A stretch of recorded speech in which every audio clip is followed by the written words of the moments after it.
আল্লাহ পাকের গজব টেনে নিয়ে আসতেছেন আপনারা, আল্লাহ পাকের গজবটা জোর করে টেনে নিয়ে আসতেছেন। আল্লাহ পাক গজব দিতে চাচ্ছিলেন না আপনাদের উপরে, এবার দিবেন ইনশাআল্লাহ। জোর করে আল্লাহর গজব টেনে আনতেছেন। আমি জেনারেশনের অধঃপতনের স্তরগুলো আপনাকে দেখাতে পারবো।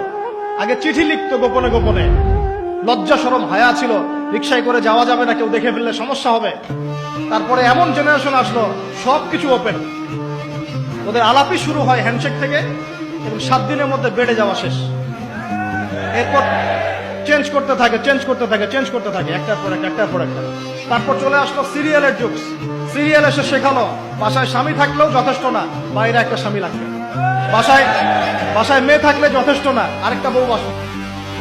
আমরা এটাও বলে দিই, দিনী বোনদেরকে বলে দিই, অনলাইনে যেহেতু যাবে, আল্লাহর ওয়াস্তে আমাদের ফোনে কোনো ফোন দিবেন না, আল্লাহর ওয়াস্তে আমাদের ফোনে আমাদের হোয়াটসঅ্যাপে কোনো মেসেজ পাঠাবেন না।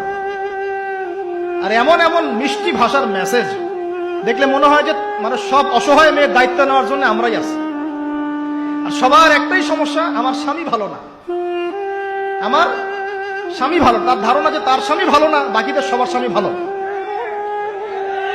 নবী সাল্লাল্লাহু আলাইহি ওয়াসাল্লামের সামনে যখন কোনো মেয়ে এভাবে র্যান্ডমলি স্বামীর নামে অপবাদ দিত, মিথ্যাচার করত বা অভিযোগ আরোপ করত, আল্লাহ নবী সাল্লাল্লাহু আলাইহি ওয়াসাল্লাম রাগ হতেন। সে আপনার ভরণ পোষণ দেয়, আপনাকে খাওয়ায়, আপনাকে পড়ায়, আপনার সিকিউরিটি দেয়, আপনার সম্মান রক্ষা করে, সারাটা জীবন আপনার জন্য একদম তেজপাতা বানায় ফেলে দিল। এখন বলছেন স্বামী ভালো না।